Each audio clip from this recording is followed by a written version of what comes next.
This is day one in New York.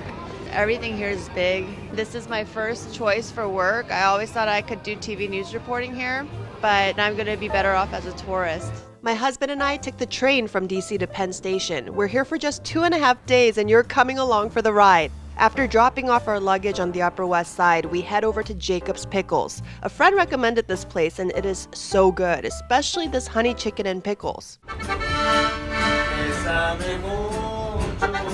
Next, we take the subway down to the spot where you first saw me. This had to be our first stop, Times Square. Actually, this isn't Times Square, but it looks like it, right? I'm just a few blocks off. And as far as my husband is concerned, since he's never been here before, this random corner has become his Times Square.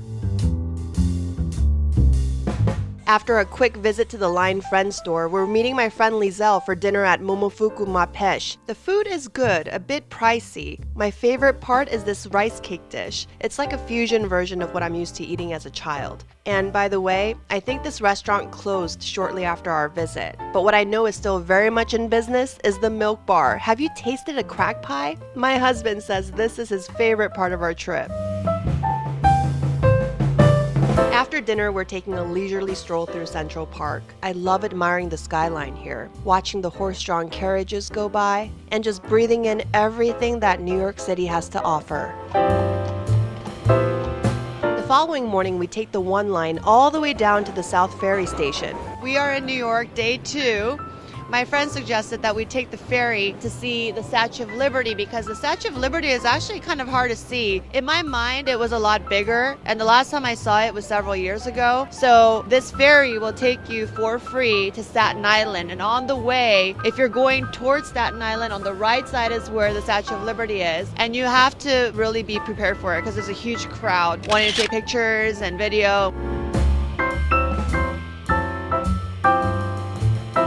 Once on the island, we stop for lunch at Chiang Noi Thai. It's a small restaurant with cute elephant decorations and good pad thai. The soup hits the spot too.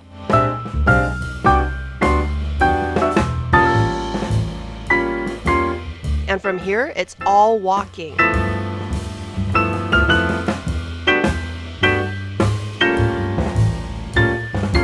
We're here outside of the Fearless Girl statue, which I don't know if you can see. How many people are here? It's crazy. There's a lot of people here. And it's like a Tuesday. It's become a very iconic symbol, very relevant in the times that we're living in. Just strength and being resilient. And she's standing opposite the bull. It's symbolic of bull market. We're in the heart of the financial world. So it's cool to see that these two worlds coming together. Very iconic in their own way.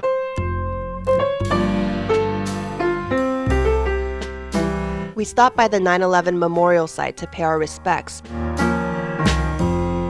before walking through Tribeca and onto Soho. Here we window shop, but more importantly, we discover Prince Street Pizza. Next. It's crowded, standing room only, and oh so delicious. Besides dessert, my husband's favorite food is pizza, and this pepperoni slice is his favorite.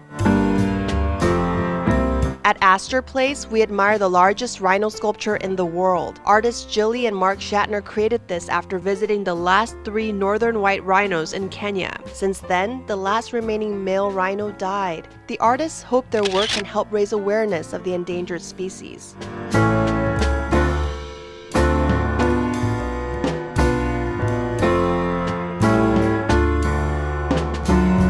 We're here at Washington Square Park. The weather is very cold, but it's bearable.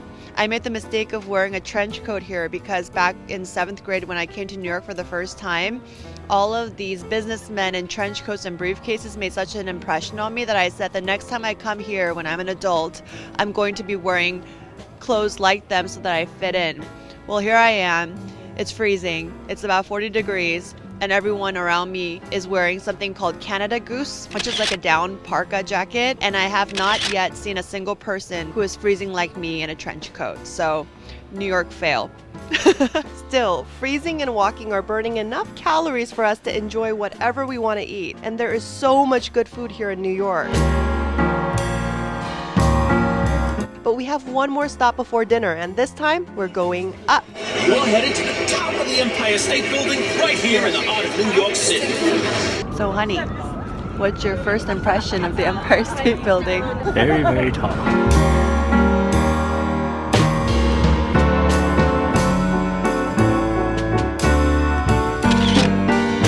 I didn't realize how close the Empire State Building is to Koreatown, and my favorite Korean fried chicken place is here. I grew up eating Pelicana chicken. We get two types, half original and half with sauce. They even give us these finger gloves. The white radish goes perfectly with the chicken, and I enjoy my meal with a frozen ice cream beer while watching K-pop on TV. Our evening ends on a sweet note with shaved snow at Gray Street. On our final day in New York, we're back at Jacob's Pickles for brunch. This time we share chicken and pancakes. I prefer the honey chicken and pickles. Then we take the subway to the west side where we walk the almost mile-and-a-half route at the High Line. It's an urban park built on a historic rail line. It sits above street level and has a lot going on. This takes us straight down to Chelsea Market, a trendy space with lots of places to eat and shop. According to its website, 6 million visitors come here every year. We get back onto the High Line and walk all the way up to where it ends on 34th Street. From here, we head over to our first Broadway show, Wicked. It was worth the wait. Then we meet a couple of friends for appetizers at West Bank Cafe, and they talk us into sushi at a place called Gato in Brooklyn. Heather and Chris love this place, and I can see why.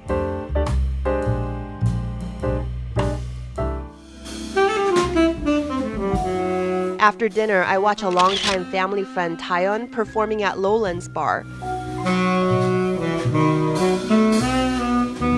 The last time I saw her, she was still a kid, so it's nice to see her all grown up.